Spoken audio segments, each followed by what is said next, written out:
Hey folks, Brendan here from Bluelight, back with another podcast stroke YouTube video to help support you in the police recruitment process.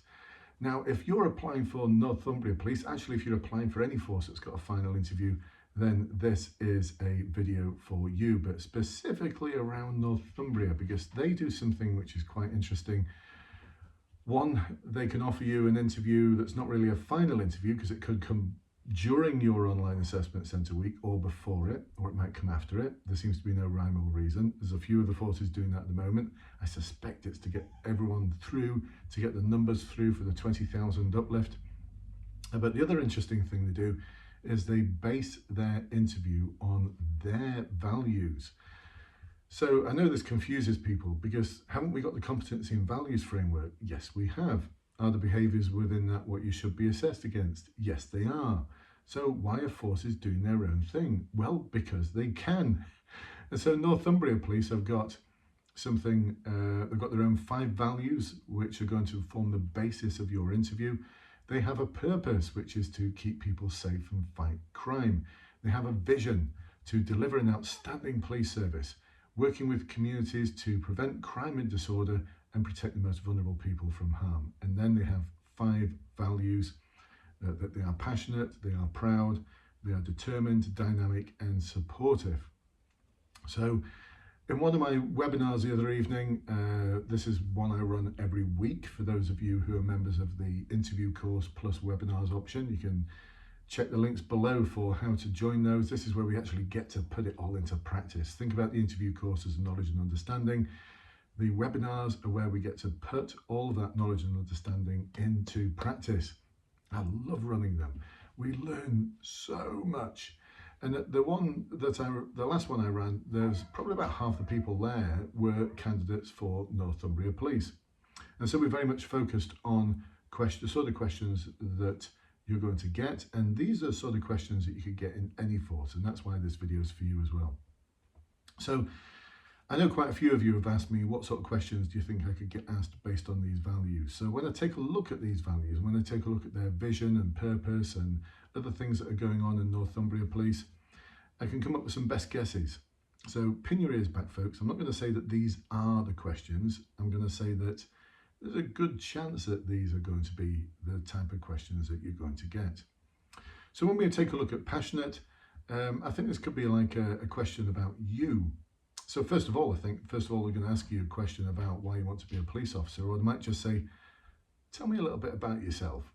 What they really mean is, tell me why you want to be a police officer. And so in that, you're going to demonstrate your passion for the things that you've done in your life and your passion for wanting to be a police officer. But then they might go on to ask you a question which is something about what do you care about, or what motivates you? So you need to have something in your life that you actually do passionately care for and that motivates you, something that gets you out of bed in the morning, something that gets you excited about getting out of bed in the morning or whenever it might be if you work shifts. So good structured answer around there and lots of authenticity, lots of emotion in there, and that's going to help you succeed in that question, answering that question.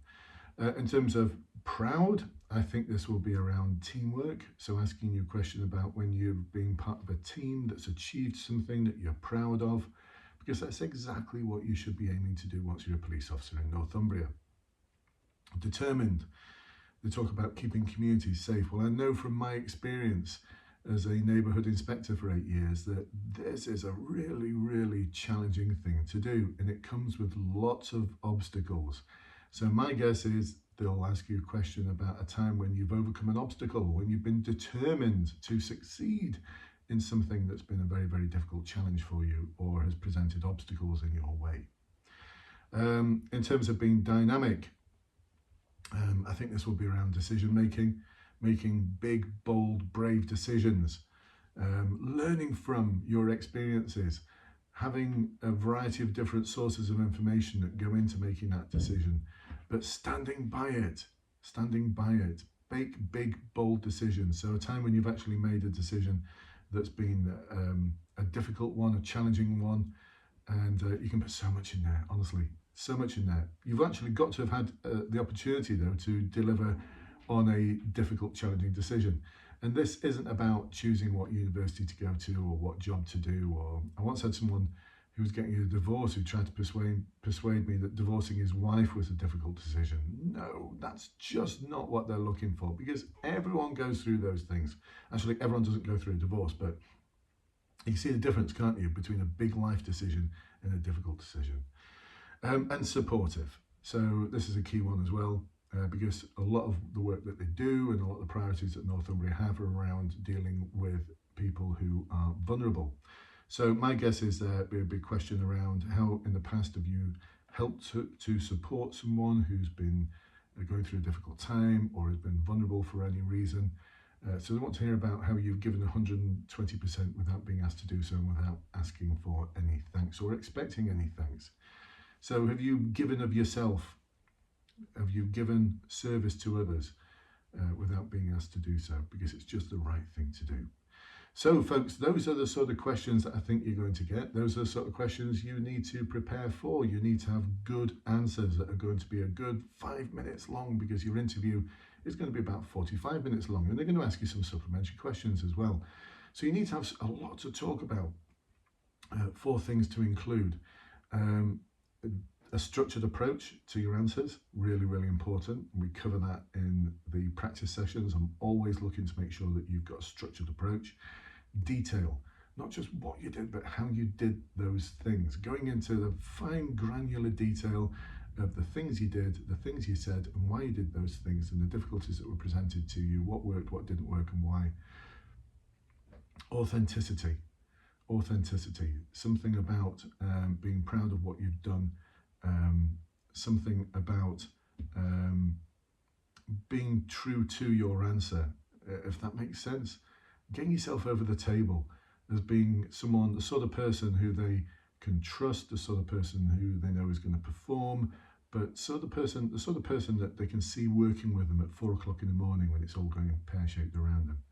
And the last thing is a bit of an emotional connection. So a lot of the time when I'm practicing with my clients, and bear in mind I've been doing this now for 26 years, I've been helping to support people for promotion boards, specialist interviews whilst I was in the police, and since I left the police and just before, helping people to succeed in the police recruitment process. So thousands and thousands of people I've helped support over the years. But whenever I ask them questions when we're practicing and I get an answer from them, honestly, there's no emotion. It's like they're telling me a story about when they went to the shops to buy a pint of milk. You know, come on. These are meant to be about difficult, challenging things that you've done in your life that you're proud of. Put some emotion in there. Talk to them about what you felt and why you felt like that and how you managed your feelings. Don't be afraid of using the F word. Don't be afraid of introducing feelings into your answers. So there you go, folks. Some ideas about the sort of questions that you're going to get asked. I'd love it if you could come and join us on the webinars where, oh my goodness, do my clients make mistakes? Oh, they make loads of mistakes. But the place to make mistakes is with me in my webinars or in my one-to-ones or in the face-to-face one-to-ones. I've started doing those again. It's something I really, really enjoy doing at our base in the centre of York. So great to be doing all of those. Every week I'm running one of those. Come and join us. Come and make some brilliant mistakes with me, because the place to make those mistakes is with me, not on the day of your interview. And take uncomfortable action as well. Practice. That's the key to success, is practicing, practicing, practicing, practicing. When you think you've practiced enough, you haven't. Go and practice some more. So hopefully I'll see you very soon on one of the webinars or a one-to-one to do some practicing with you. Until then, I'll catch you with you soon. Bye-bye for now.